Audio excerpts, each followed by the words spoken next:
beginning, humanity has yearned to understand itself and its relationship with its Creator.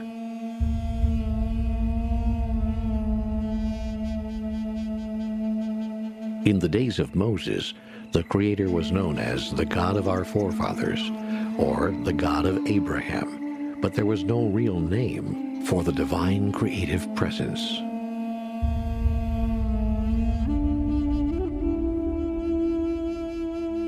Then one day, Moses, who was just a poor shepherd, came upon a burning bush, and yet the fire did not consume the bush. A voice spoke to him, saying that he must go unto the Pharaoh Ramses and demand the release of the Israelite slaves. When Moses asked who he should say sent him, God said, "I am that I am." For the first time in history, God had a name.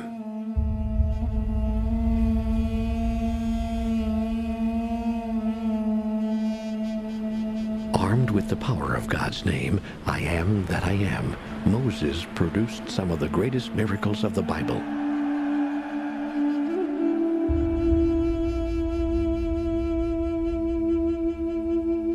Religious authorities, recognizing the name's awesome power, declared that uttering it was the highest blasphemy. And so its strength was unrealized, misinterpreted, and misunderstood.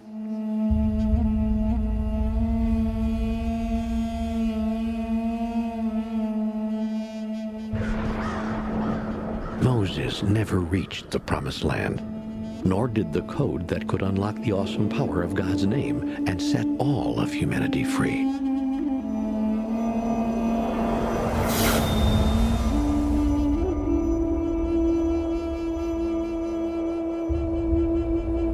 A code that could set humanity free. It may seem impossible, but Moses learned something from God that day that changed the world. In fact, we still talk about the miracles he produced. When God gave Moses the name, I am that I am, there was a simple code that went with it that unlocked the true power and meaning of the words. But then the name of God was banned, and uttering it was sometimes even punishable with death. And so the code was lost. A code is a system of letters, numbers, or symbols that communicates information when converted into normal language. If the Moses Code could unlock the power of God's name today, is it possible that we would have the power to create miracles just like Moses did 3,500 years ago? For the first time, world-renowned scholars, psychologists, and philosophers will reveal the Moses Code and how you can harness its energy to change your life.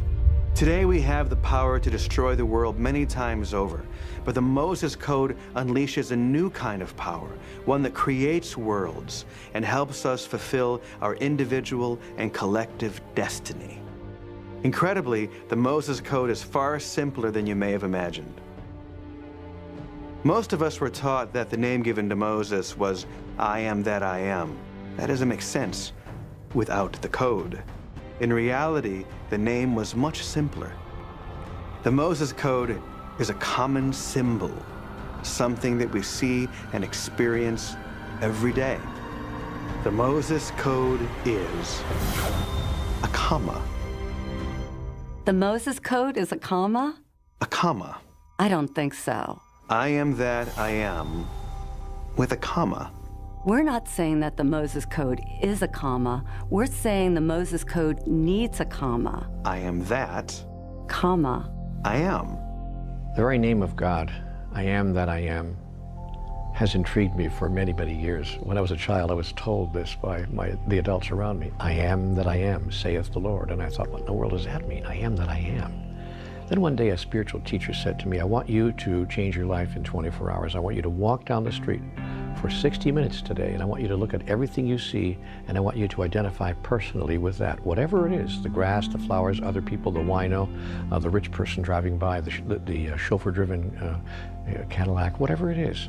Just look at it and say, I am that. And so I did that. I walked down the street. I was with a friend, and I was saying in my mind, I am that, I am that, I am that. Whatever I looked at, if I saw violence on a TV screen, I am that.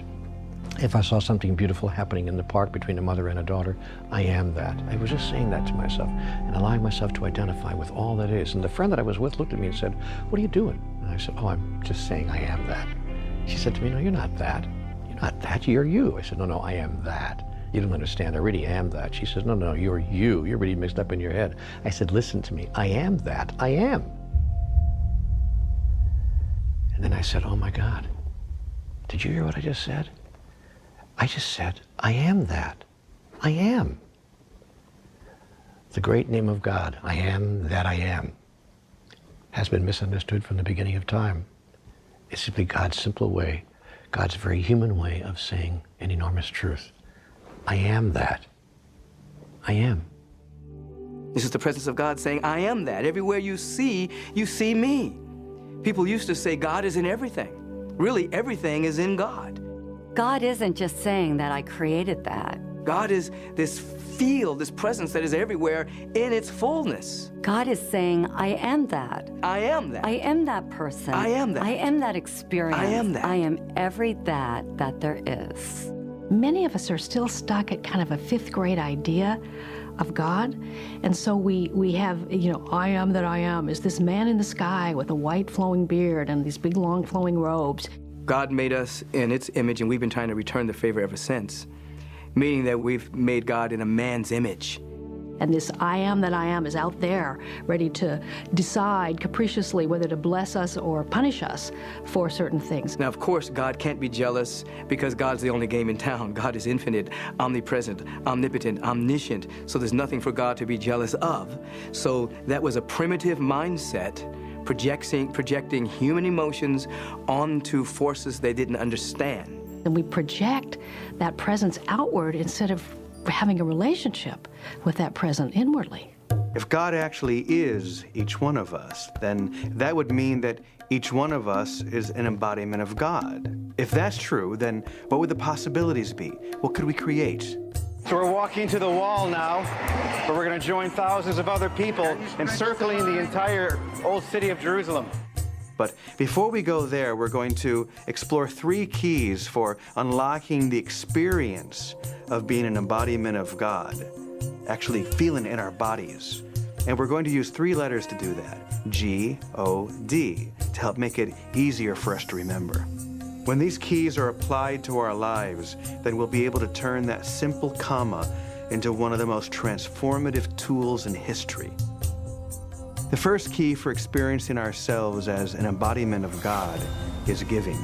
We've all heard that it's better to give than to receive, but is that really true? And how can we give if we don't have enough ourselves? Mystics and saints like St. Francis said that it is in giving that we receive. Is that just a nice spiritual slogan? Well, it really only comes down to one idea that's pretty far out. That which we give to others, that which we give to the world, we give to ourselves. So whatever one wants to experience in one's own life, one chooses to give away. Now, of course, the thought is, how can I give it away if I don't have it? Because the reason I'm trying to draw it to me is because I don't have it. But the very giving it to another is what causes you to realize you've had it all along. There's a part of your brain called the limbic brain that is not time-oriented and it's not object-oriented, meaning it can't tell the difference between itself and others, and it has no sense of past, present, future. That timeless and objectless place in my brain receives what I'm giving because it doesn't know whether it's going out or whether it's coming in. Whatever it is that we are creating for someone else, our bodies experience it first. So when we offer the prayers or the thoughts, feelings, and emotions of peace for our loved ones halfway around the world or between nations, we are experiencing that peace and that healing as well. And in this way, once again, we see the example that giving truly is receiving. So, if you criticize other people, your brain doesn't know you're criticizing them. It receives it as if it was self-directed. If you care for and give to another person, that part of the brain doesn't know which way it's going, so it always receives. The brain always receives as a gift to itself what is given to another person. We don't even have physical contact anymore. We don't look at each other because of technology. We barely see each other face to face. So we're missing that connection also. Make that connection. Give back to someone. Let that person cut in line. Let that person in traffic. And I'm telling you, it just keeps, it'll flow, and you'll feel better for it. That there's a dimension about who we are, that as a result of giving, that's the only way we make that connection. That's why my favorite book says, the greatest among you will be your servant. A servant is a giver. I think service is misunderstood in our culture because we confuse service with servitude or servant, which to the ego is offensive, it's demeaning, it's like but there is a saying, and I always have used it, to serve is to rule. To be able to be of genuine service really allows you to feel that your energy and your efforts make a difference. September 2001, I was in New York. I awoke to the news, and my friend that I was staying with, Doug, we went to the roof of his apartment building and watched the World Trade Center crumble. And both of us simultaneously looked at each other and said, we have to go down there right now. We were literally running against the current of people that were rushing out of the scene. We were running into the scene. Doug works in the media, so he had media badges that allowed us to get beyond barricades that were just being set up by local police. There was still no support system for these firefighters and these rescue workers. So it became a real necessity that we find food and water really fast. So we actually, with the support of a couple of NYPD police officers, we started looting all the nearby delis and supermarkets. And we had turkey meats, and we had the finest of New York delis meats and everything. After a while, it became clear that there was just one food that all the rescue workers wanted, and that was peanut butter and jelly sandwiches. And I later realized that it was because it was comfort food. And it was the first area where they actually did the first roll call. The fire chief stood up on top of one of the crushed fire trucks. There were probably 400 names that he called off, and at least half of them were not present. As the reality set in with all of the firefighters around, that they were not present because they were not alive. They were in the building.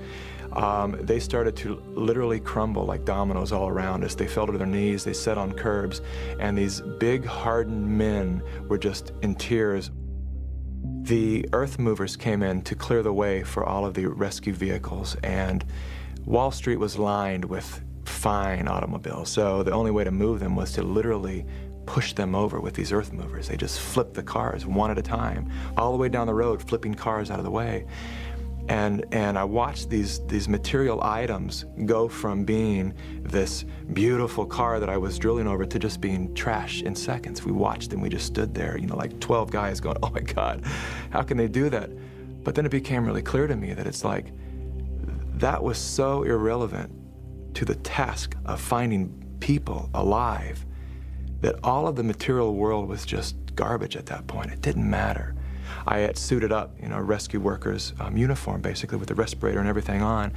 And this actually ended up becoming my pass to get into the ground zero, where it was nothing but qualified rescue workers. And here I was, just a civilian with really no qualification to be there. So the first victim that was found was this little man in a suit, and he had been completely crushed and disfigured under a fire truck. And I stood there looking at him and imagining what his story must have been, that he likely hid under the thing that felt the most secure, like a fire truck. Do you know what I mean? He probably crawled under that fire truck as debris was falling, only to be crushed under that fire truck when that entire rig was crushed upon him. And so that was really the first sobering moment of, wow, okay, this is what we're here for, and this is what we're going to witness, and am I up for it? And you know, I didn't really even have to think about it. It was just a yes. We have to understand that when we perform service for others, we're not really doing that. I mean, it looks like in the illusion that we're doing that we are serving others, but the truth is there's no one else to serve but the self. There's nothing going on in the world except self-service.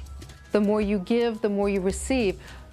But the desire to give is not strictly for getting in return. You know, there's not this intellectual thought of, okay, well, I'm going to give to you, you, and you, because if I do, then maybe I'll get something. Most of us operate in that mode already. Moses didn't do that. He just gave and received and served. We want to give as God gives, without expectations, without wanting anything in return, just to connect with another person, to serve in the grandest way. Greatness is your capacity and your willingness to be of service. Service to what? Service to love, service to peace, service to beauty, service to God, service to joy. I think that when we do that, when we take our attention off all of our problems and all of our circumstances, and we put it on somebody else, it's the thought of doing that that allows us to lose track of ourselves and lose track of our problems, and that's an act of creation.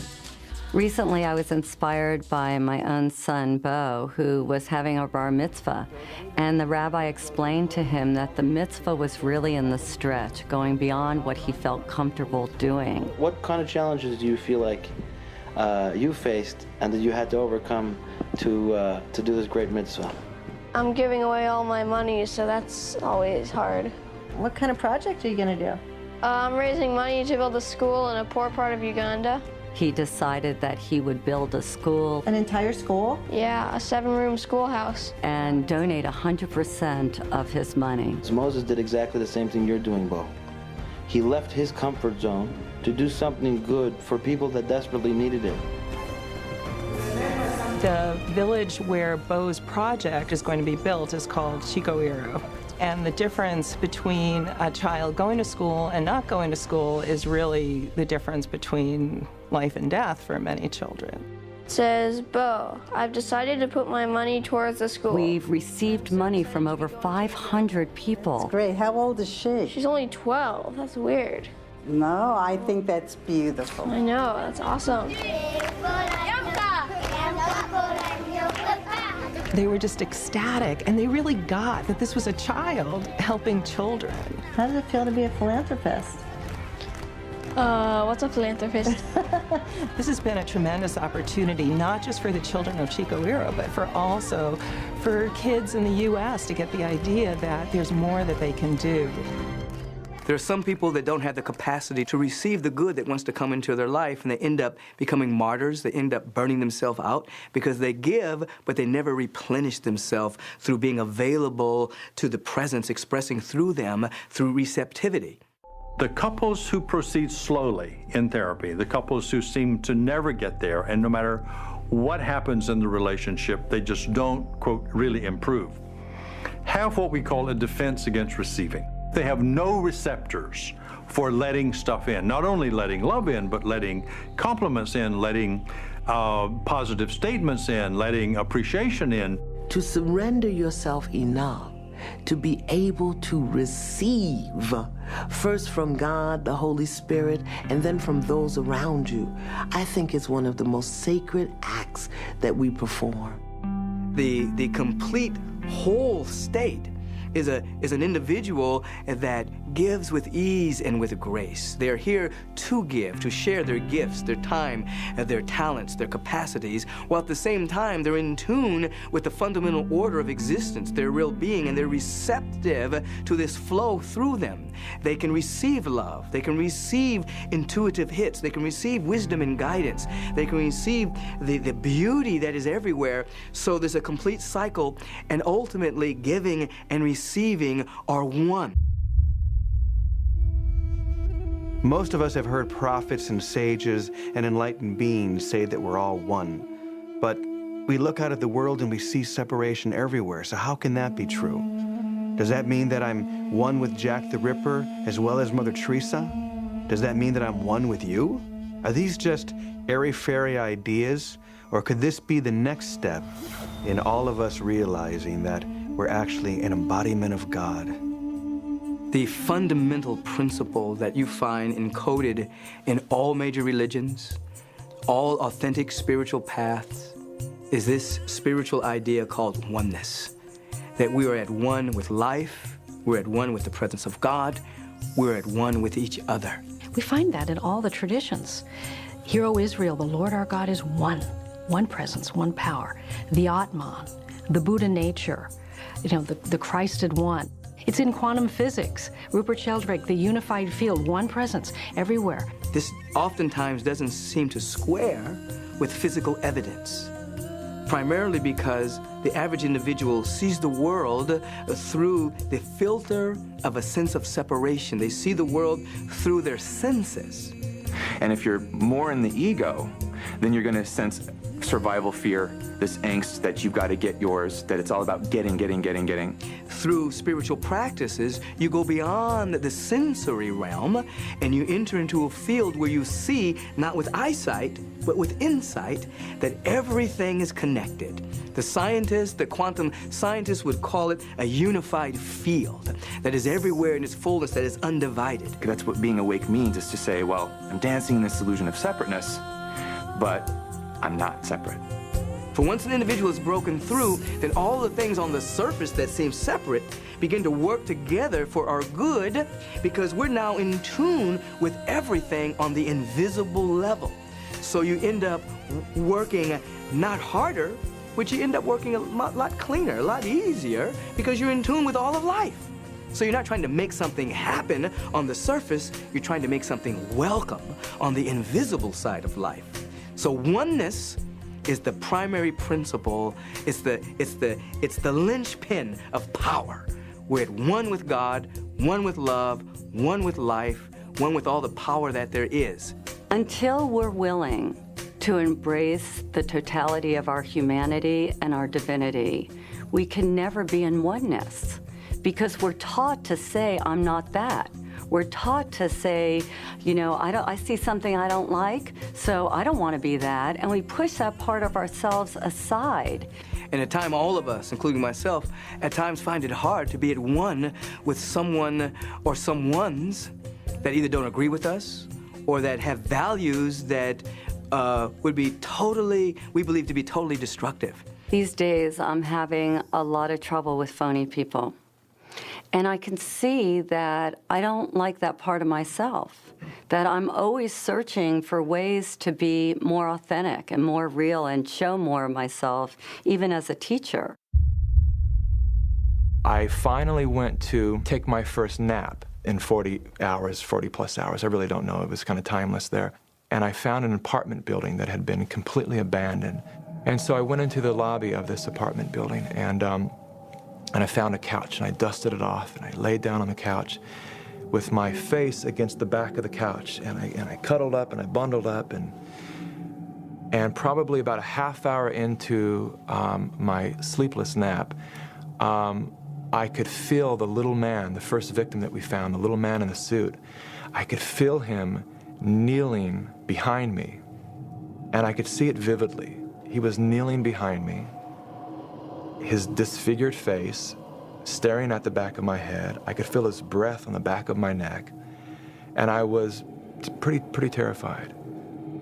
And I just laid there for, I don't know how long it was, 5 or 10 minutes, just thinking, what is he doing? And I was still and quiet long enough for that voice, that voice, whatever you want to call it, my internal voice, that said to me very loud and clearly, this could be your Vietnam, or ... And it just left me kind of hanging like that. I didn't know what the ... was, but I knew what the this could be your Vietnam meant. Having grown up, seeing all of the ex-vets with all of their drama that they've brought back from the war and their flashbacks, having just had my first Ground Zero flashback, I knew that this could be something that could stay with me that way for the rest of my life, and it could probably trouble my future. And I knew that the answer to the or was back out on the rebel. So I got up and I suited up again, and I put my mask on, and I walked around the building, and as I rounded the corner, they had put up a new work light, and it was this very bright, brilliant light. And everything just seemed so bright and so brilliant that I was like just struck. And I just looked around at all these people, and everything just instantly appeared different to me. And I stood there with tears in my eyes. It felt like the world was in slow motion. I was watching people go by, and all I could see was just spirits crossing and spirits working and chain gangs of spirits. And it was so clear to me that everything was interconnected, and it was all one big body of God. Everybody had dropped their egos, they had dropped their identities, they had dropped their rank, and they were working together for the greater good of all. And I was so lit up with possibility for humankind of what it can be like when we all are working together in this way. And I could really get beyond concept what oneness was. Knowing that the entire world was experiencing what it was experiencing, all the separation and fear and chaos that was going on in the world, here I was standing there, experiencing the greatest bliss and beauty of my life. And I remember just wishing that the world could see this situation through my eyes. When I first decided to be on this spiritual journey, I was really looking to become a better me. And my sister always told me that I was angry and I was selfish and self-absorbed and these whole list of characteristics that I didn't want to be. So I started working on becoming this nice person. And I learned how to talk in a nice voice. And I learned how to give things away that I had if you wanted them. I did all these things. And then I went to a seminar one day, and I'm standing there and everybody's looking at me. In the middle of this seminar, this woman shouts out, "You're a bitch." And I thought, well, I know that. How does she know? And she said to me, "Let me ask you something, Debbie. If you were remodeling a house and you were 6 weeks late and $20,000 over budget, do you think it might help to be a little bitchy?" And all of a sudden, a light went on, because I thought if I just got rid of all my bad qualities, and believe me, I have plenty, that somehow that would make me a good person. The piece I was missing is that every dark quality of mine came bearing gifts. And you can go down the list. Things that we see that are very negative oftentimes have the effect of taking us to the next stage of our evolution. You take somebody like a George Bush, he was an evolutionary trigger. He's galvanized the peace movement, parts of the peace movement that had never spoken to each other in many years, since the 60s. He comes along with a war ethic and a preemptive strike war ethic. Peace movement starts talking. So he actually was a very positive force for the evolution of many positive things on the planet. See, if I want to grow and evolve spiritually, I have to take my projection off of them and own and embrace that part of myself. We have to be lovers of humanity. We have to be lovers of ourselves, and even seek to love that which our ego or our mental perception would say, you know what, I can't love that. I'm a phony bitch. Now the question is, how am I going to love myself being a phony bitch? Go within and embrace it anyway.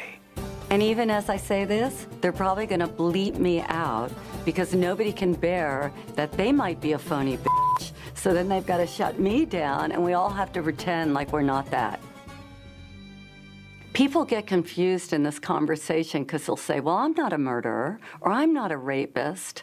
But I would say, find out what kind of person would be a murderer. What kind of person would be a rapist? Those are the questions that we must ask ourselves, because maybe a rapist would be somebody who's wounded or sick. We all have a wounded part of ourselves. We all have a sick part of ourselves. We all have a twisted part of ourselves. And even though we'd like to fit into the ego's ideal of being a perfect human being, we're not. We're all that there is. And when we can open our hearts and have compassion for the part of us that might murder, we have no idea that if we're capable of that, especially if we're living and watching this film. But maybe in the right or wrong circumstances, we are all capable of anything. The most beautiful, glorious act of greatness, and what we would consider one of the most horrible crimes against humanity. And when we embrace all of ourselves, knowing that we're both human and that we are divine, well, voila, all of a sudden you have a whole human being, and what you feel is oneness. I was married to a woman who was in so many ways the embodiment of all the things we're talking about. Linda has always been such an inspiration for me, and I know for so many other people, because of her kindness and her beauty. When my daughter and I were in Minnesota with family, we woke up the next morning to hear that 2 men had broken into her apartment and had killed her. the anger and the grief and the profound sadness for me was overwhelming.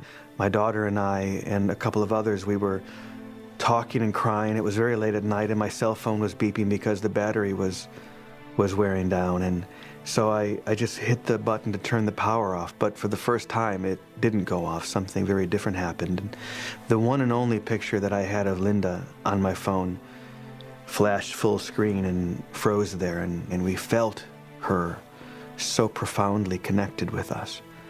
And it was in that moment that I felt this profound shift within me, even toward these men who had killed her. For me, the powerful emotion that I felt over and over again was this connection, this compassion for people who must have gone through something truly terrible to have committed such a terrible crime against a woman who was so beloved and so cared for by everyone that knew her. And there was a song that I wrote and performed at her funeral, and it was a way of both healing my heart but also imagining what Linda would say from the other side of the veil if she could reach back and speak to us about oneness.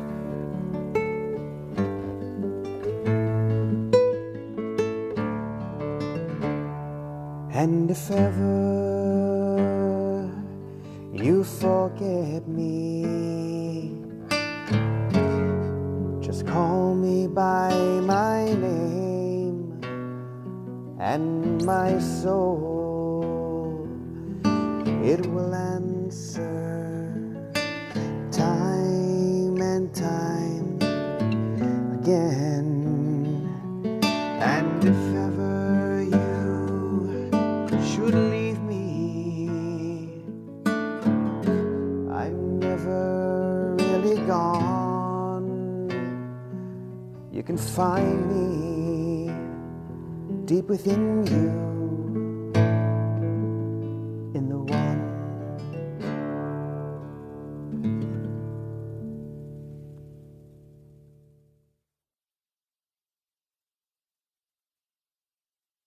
If you have a spiritual practice, when those insights occur, they integrate into your way of living. They don't wipe you out, nor do they just fade into the recesses of memory as to a wonderful moment you once had. Integrates into you. And that sense of oneness and unity becomes more real than anything.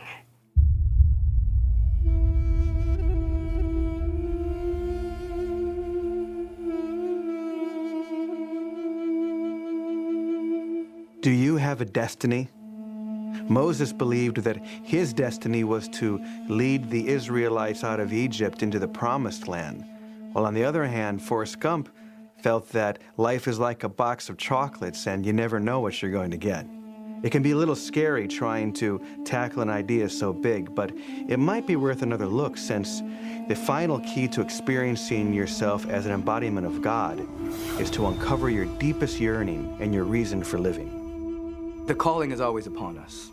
There's always something within us that wants to become conscious of itself as us. It's called the next stage of our evolution. There's something within all of us that we must express. So Moses represents you and me, an ordinary person on an ordinary day having an extraordinary experience, where Moses climbs a mountain and there he has an encounter with a presence that shows up as this flame in a bush that is burning, but the bush won't be consumed, meaning that the source of this presence isn't in the material realm. The source of this presence comes from and is presencing that which is divine and eternal. And Moses doesn't know quite what to do with this, as either you or I would do. He knows there's something in him that knows this is about to completely transform his life. Now, I consider myself a fairly spiritual person.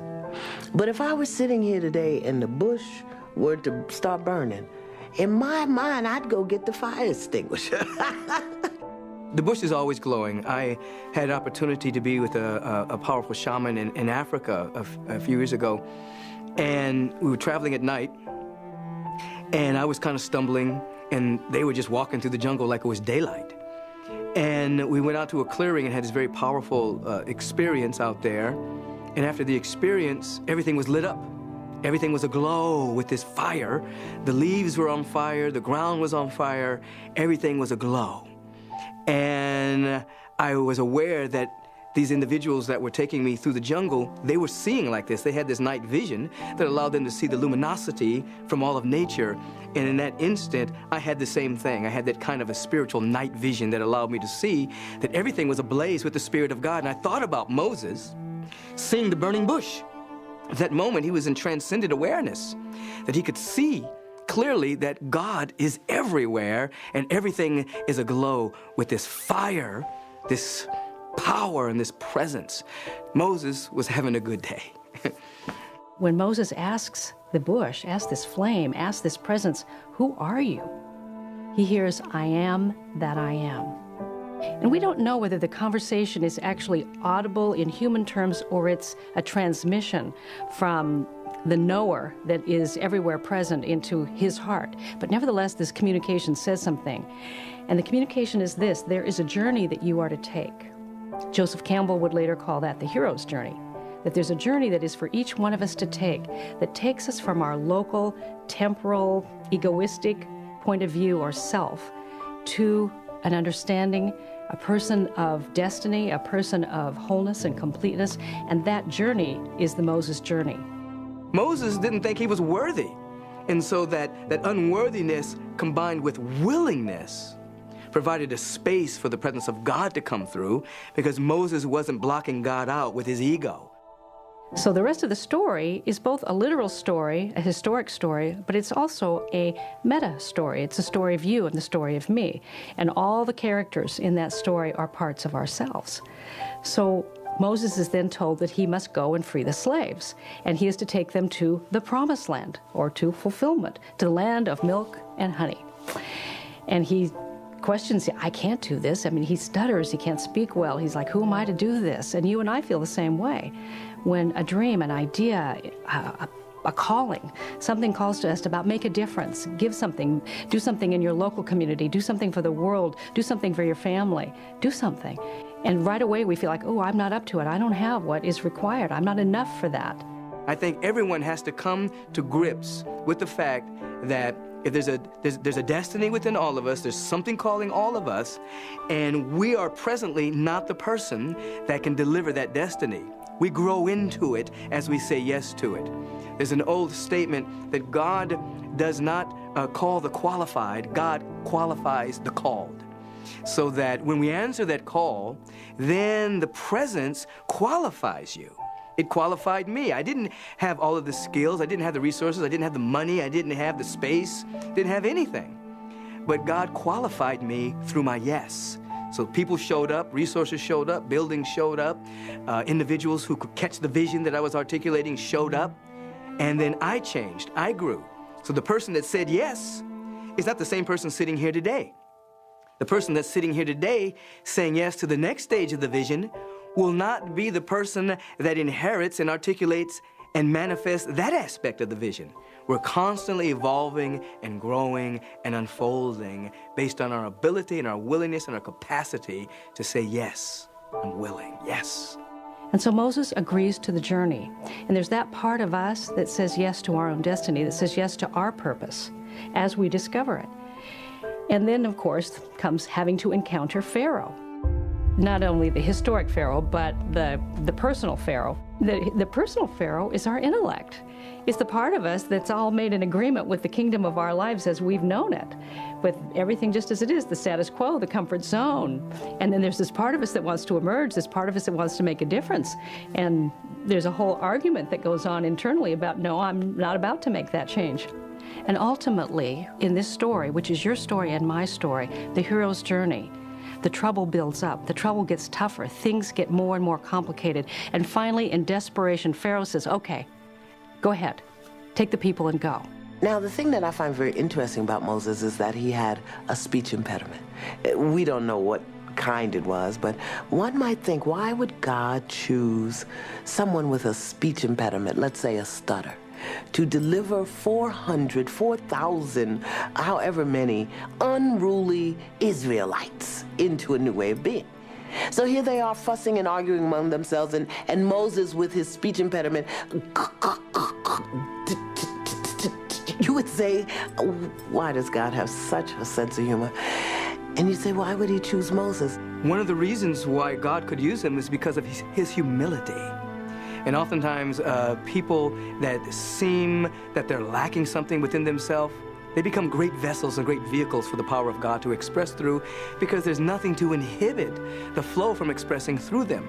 Very often we think we have impediments or limitations, and we don't think God can use us, but God will take your limitation and use you and it to deliver somebody else into a new place and a new way of being.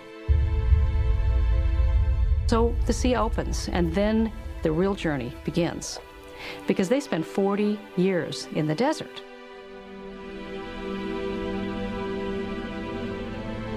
Which is in the Bible and in many of the mystical traditions.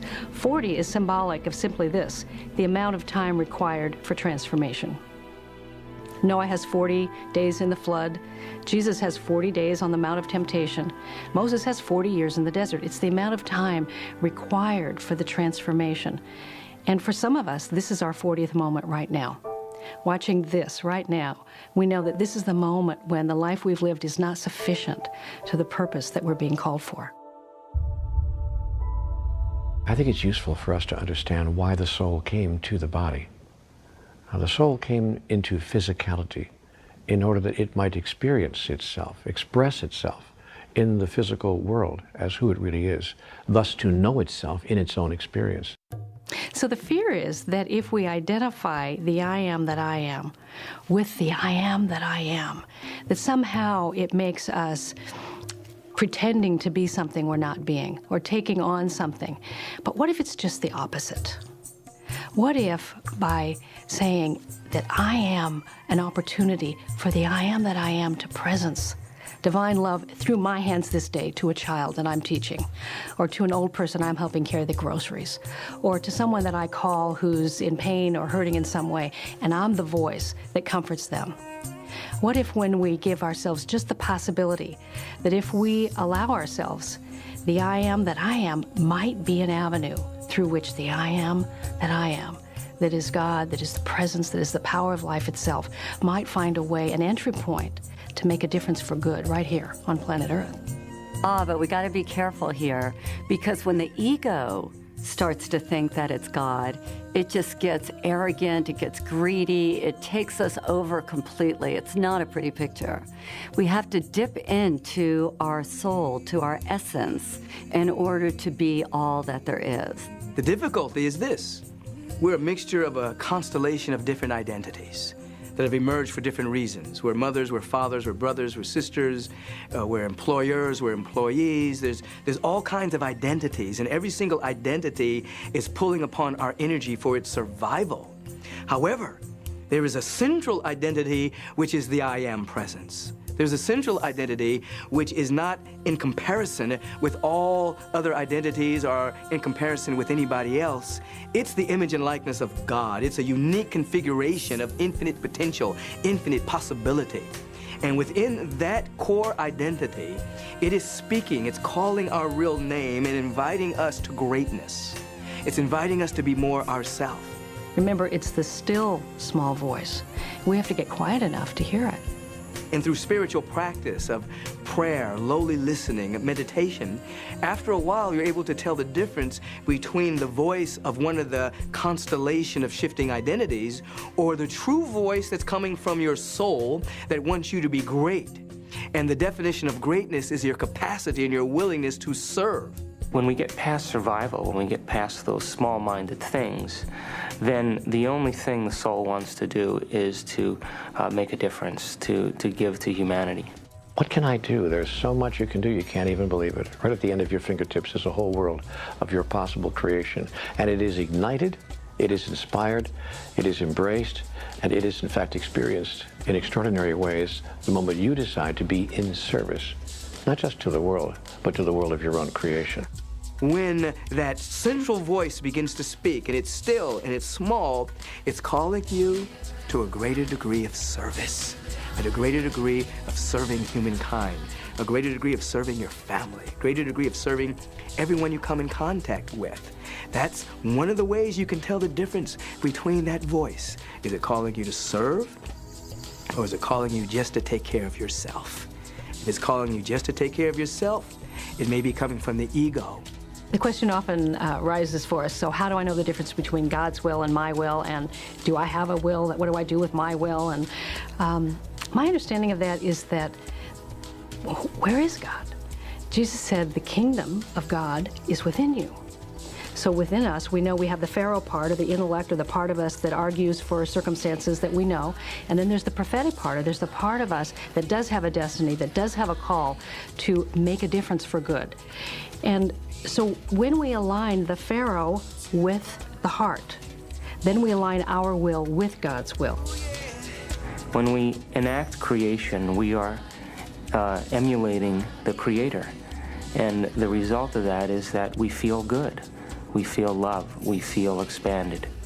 Your soul needs inner peace, it needs contentment, love, creative expression, and of course divine connection. Those are the qualities that make you feel good. You're actually wired so that you'll know you're on track by the aliveness you feel. I am that I am. And it's in your being, your embracing of the presence and standing in that, that you give the greatest gift that you can to the world. And so the understanding about that and the living from that is the journey. Course in Miracles calls it the 18-inch journey from the head to the heart. In that moment, standing there, overlooking ground zero and all the chaos that was going on, arose my life destiny. All my selfish pursuit of trying to get what I needed to get and be where I needed to be in my life just seemed ridiculous.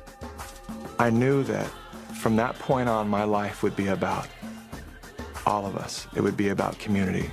My heart was so filled with possibility of what we're capable of when we're working from that point.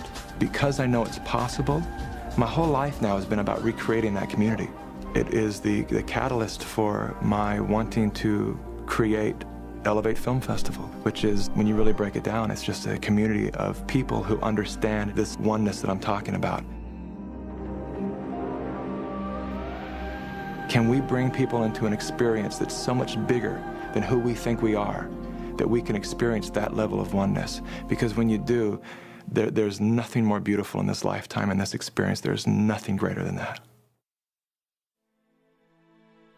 The kingdom of God is unconditional love. The kingdom of God is peace of mind. The kingdom of God is joy in my soul. I said, yeah, let me seek that stuff. And then I don't have to worry about getting anything, being with anybody, doing anything special. Let me go for the unconditional love, first of myself, and then to be able to extend it to everyone else. Let me go for the peace of mind, where I'm not worrying about what might happen, what could happen, where I'm just embracing the presence, my I amness, the manna of God in this right now moment. Let me go for that. And let that trickle down and fill every other aspect of my life. That's the kingdom. To that degree that we begin to know who we are, that who I am behind my eyes is the same person that you are behind your eyes. And that's the kingdom, and that's the connection that connects all of us. And as we get closer to that, then we begin to manifest the attributes of that in our life and our daily living. So once I really understood what the kingdom was, oh yeah, baby, I want to seek that. So paradoxically, in that moment, while the world was experiencing chaos and confusion and fear, I was standing there experiencing my first true experience with God through giving and the service that I was witness to. I had experienced the oneness, the greatest sense of oneness that I ever knew was possible. And from that arose my destiny. Now that we understand the three keys for experiencing ourselves as an embodiment of God, now it's time for us to consider what we can create from that new experience. If saying and being, I am that I am, really can unlock the power of God within us, the next question is, well, how extensive is that power? Can we move mountains and create miracles like Jesus and Moses? Are these just fantastical ideas, or can they really change the world? I is the creative factor of the universe, and when you add am to it, what you get is the movement of the creative force of the universe. So every time you say I am, you are creating movement. Think of it this way. We say, I am broke. Yes, and that's how you stay. I am lonely. Yes, and that's how you stay. But if we were to begin to use the creative force and energy of that name, I, and the movement of am, to say, I am whole, I am holy, I am complete, I am beautiful, I am gorgeous, I am wealthy, I am, we begin energy moving in our life, and we re-educate our souls. That's all Moses had to do, was to bring that oneness, that creative energy of God, and put an action to it. And Pharaoh had no choice but to back down. He recognized what he was dealing with. He was able to take the I am presence and lift up an entire nation to see who and what they really were and whose they really were. There's actually a way to activate this creative energy through a process that we can practice every day. And the great thing about this process is that it applies to almost every area of our life. And you can remember it with 5 simple words. And guess what the words are? The only thing that changes is what you focus on when you say those words. The first step is to imagine what you want to be, do, or have, and really make sure that it's something that matters. And the second step is to repeat the words, I am that, I am, and allow yourself to expand into that new possibility. So if we want to have a new way of being, we must say it and repeat it time and time and time again. When we repeat things, we encode them in our consciousness. The third step is pretty easy. In fact, you're already doing it. It's to breathe. Controlled breathing centers you, energizes you, and actually amplifies the effect. One way to practice this is to say, I am that, on the out-breath, and then as you breathe in, either think or say the words, I am, like this. I am that. I am. I am that. I am. This simple process takes whatever you're feeling and imagining and projects it out into the world so that you can experience it in your real life. One of the ways I like to support people in doing this is by thinking about the qualities that inspire you, the qualities that you desire.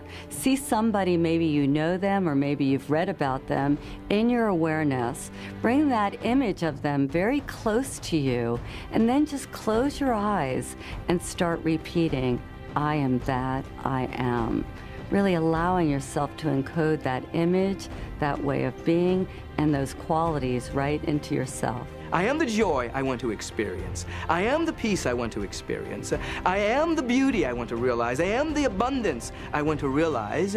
And through the power of that declaration, through the flow of that kind of energy, it manifests in and as your life. When we talk about manifestation or getting stuff, no, we want 2 cars, 3 houses. You got 1 butt. Why do you need 4 cars? You know what I mean? I could say the same thing about shoes. I've got 2 feet, I've got 80 pairs of shoes. But it's manna to my soul. But manifestation of things is not the same thing as manna, the presence of God that supplies your every need. There's some people that are dominated by the ego, and they try to get. They try to use the principles for acquisitiveness, to get things, and they hoard. And inside, they're very poor people. They may have a lot of stuff, but they're just poor people with a lot of stuff. Advanced students understand that it works exactly the opposite, not to try to magnetize something to us, but to try to bring something through us. Many people say, I just don't know who I am. They don't know their soul. They don't know their soul. And it's great. People think they can reach out, get the cars, the jobs, the best relationships, the money. People get that, and more power to them. But they still say to themselves, I still feel empty. What's missing? You forgot about the soul. And that's really what we want. We want the grace and the majesty and the presence of God to so fill us until it's unspeakable. Because if we can speak it and call it something, we'll try to fix it and change it. So we just want to be. And in that beingness, we have the manna, which is the manifestation of the presence of God. And it's not about a car or a house. it's about the presence of God.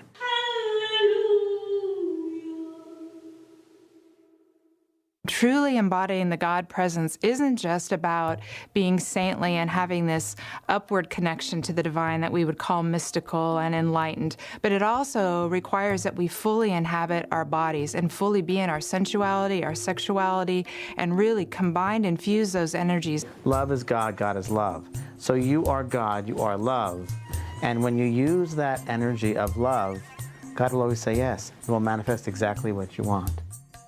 So if you can access that feeling of oneness or the energy of wholeness, what Jesus calls the kingdom of heaven within you, then you can begin to experience that all around you in the world.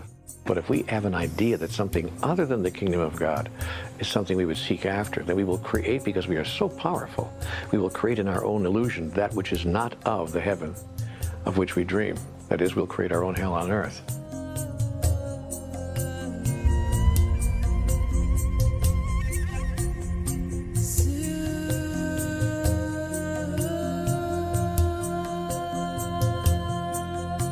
Moses and the Code never made it to the Holy Land, and since then Israel has been in constant conflict. Millions have lost their lives due to a misinterpretation of the name of God, and religious factions have been fighting for centuries, ironically, in the name of God. But thousands of people of all races and religions are flying in from all corners of the world, armed with the powerful intent to finally bring peace to the Holy Land by literally embracing the old city of Jerusalem.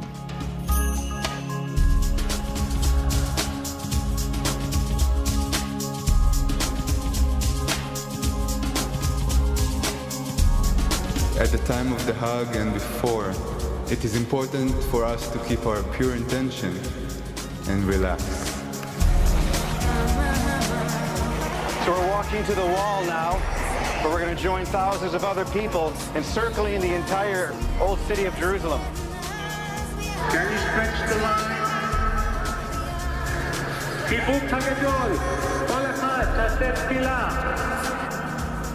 We're here facing the wall, so as you breathe out, you say, I am that, meaning I am that peace in Jerusalem. Feel the peace radiating from this city.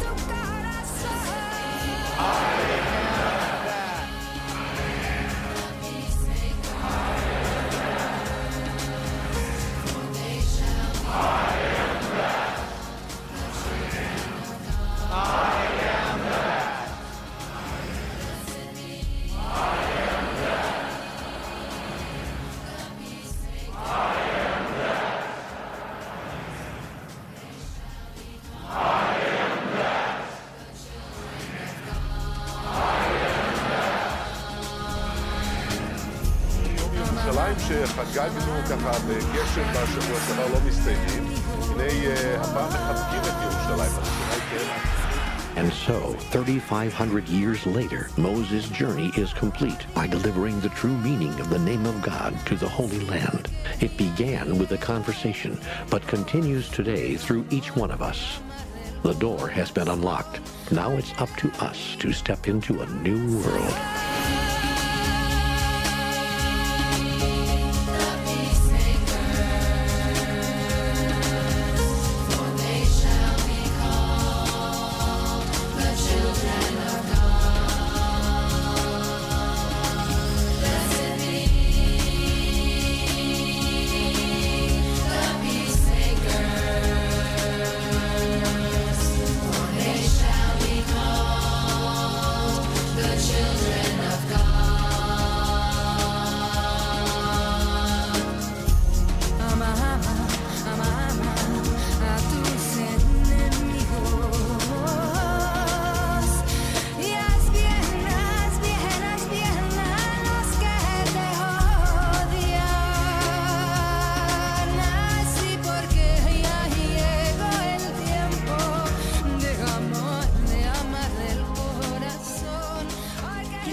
tell you a story, and this one you can repeat.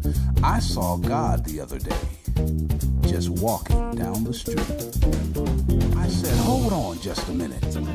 How do I know it's really you? She gave me a simple answer. She said, you don't, unless you do. Wait a minute, I don't quite understand all this. Tell me, what do you want with me? You see, I'm not a religious type of person. And he said, you don't have to be. She looked like you, he looked like me.